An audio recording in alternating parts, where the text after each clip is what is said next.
जाकिर हुसैन अलवर राजस्थान से। जाकिर बताइए क्या सवाल। सर मेरे पास ओरिएंट के 150 शेयर है, तो मैं इसके बारे में जानना चाहता हूँ। Orient cement 150।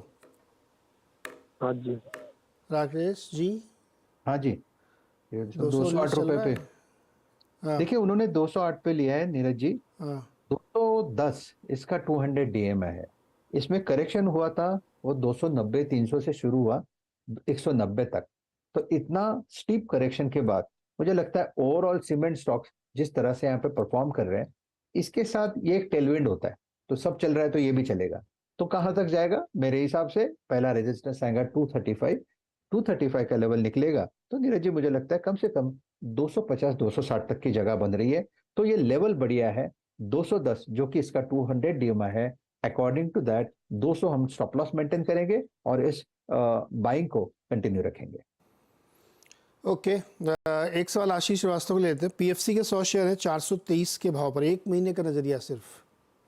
एक महीने का देखिए पीएफसी आरईसी, मैंने कहा ना कि नीरज जी ये ट्रेडर के एक फेवरेट स्टॉक्स है। पीएफसी की पर्टिकुलरली बात करें तो मुझे लगता है 400 इसके लिए एक इंपॉर्टेंट सपोर्ट है, सपोर्ट बेस बन रहा है, जहां पे आप कह सकते हैं कि डाइवर्जेंस है। और 400 के ऊपर जो स्विंग मिलेगा, मुझे लगता है नीरज जी पहला टारगेट होगा 435 440। अगर वो लेवल निकल जाए चांसेस है कि 460 तक भी जाए। तो yes, PFC it looks good to me. Above 400 तो आपका स्टॉप लॉस आप 400 के नीचे रख दे। अच्छा, कुलदीप का सवाल सुनिए आप। इन्होंने एचडीएफसी बैंक को 1440 में बेच दिया कैश में एक लॉट, और 3 लॉट फ्यूचर में ऐड किए अप्रैल फ्यूचर 1444 में। कब स्क्वायर ऑफ करना है और कब वापस खरीदना है? देखिए मुझे लगता है कि उन्हें आज जो मुंह मिला, आज का मुंह एचडीएफसी बैंक में आप कह सकते हैं कि एक पड़ाव था। जितना जितना मुझे याद है नीरज जी, हमने हर लेवल पे 420 440 हर लेवल पे HDFC bank is a buy यही रिकमेंडेशन दिया। अभी ये जो बाय का रिकमेंडेशन कहाँ तक जाना चाहिए? कोई भी चीज, कोई भी रैली एक पड़ाव पे आके थोड़ी रुक सकती है। तो ये जो 1530 1535, ये इसका 200 डीमा है। टू बी वेरी प्रिसाइज, अगर मैं स्पॉट की बात करूं तो स्पॉट में इसका लेवल है 1532 1532। सो 1532 ये इसका 200 डीएमआई। तो एक बार के लिए यहाँ पे प्रॉफिट बुकिंग हो सकती है, कूल ऑफ हो सकता है। तो ये लेवल जो है ये स्विंग स्विंग ट्रेडर का एक प्रॉफिट बुकिंग जोन है। ओके। अच्छा, एक निर्भय तिवारी एनटीपीसी खरीदना चाहते हैं, किस लेवल पे खरीदें लॉन्ग टर्म के लिए?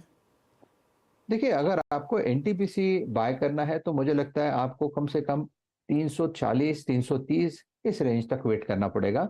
फिलहाल आप देखें कि एनटीपीसी में एक मोमेंटम चालू है, एक रैली शुरू है। शॉर्ट कवरिंग थी इनिशियली, बाद में शॉर्ट कवरिंग वाली टर्न हुई जहां पे लॉन्ग एडिशन होते गए।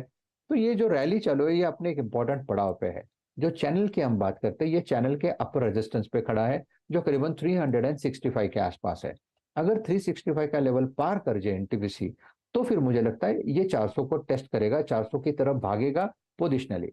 बट चांसेस खूब बहुत कम लगते हैं। प्रोबेबली एक डिप मिलेगा 340 तक, जहां पे आपको एनटीपीसी में री एंट्री अपॉर्चुनिटी मिल जाएगी।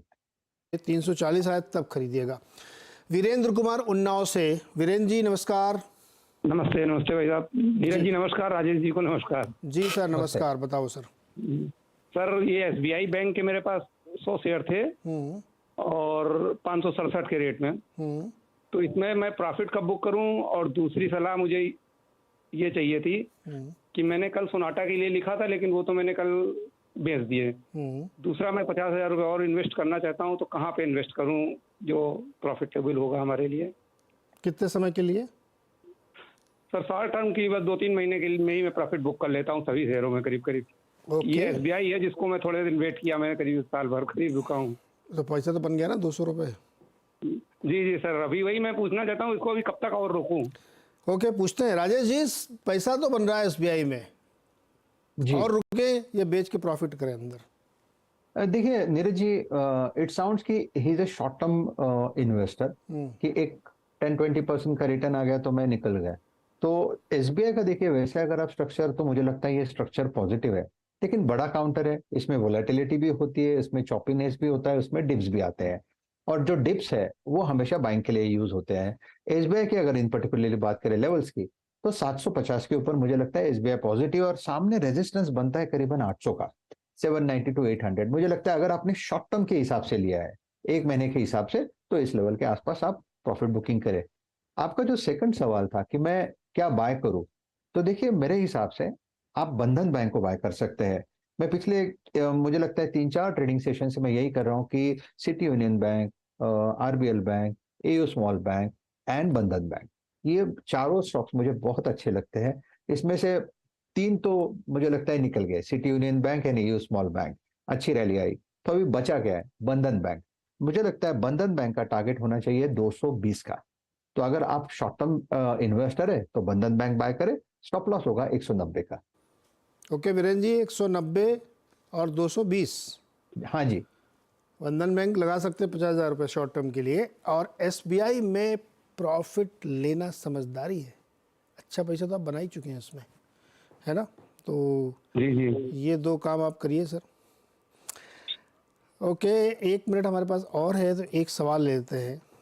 हमारे साथ राजेश जी जुड़े हुए हैं। राजेश जी, ये बताओ, आप बहुत सारे बैंकों की बात कर रहे हो, एयू स्मॉल फाइनेंस बैंक में भी कुछ बनता है क्या? 5% ऊपर है आज। नीरज जी, ये हमारा मंडे से बाय कॉल है।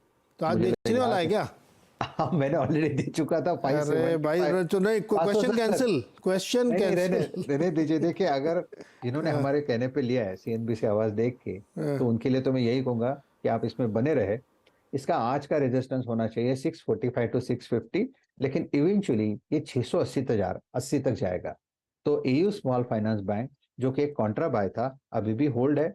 600 के ऊपर इसका बायस पॉजिटिव होगा, हर डिप पे बाइंग होगी।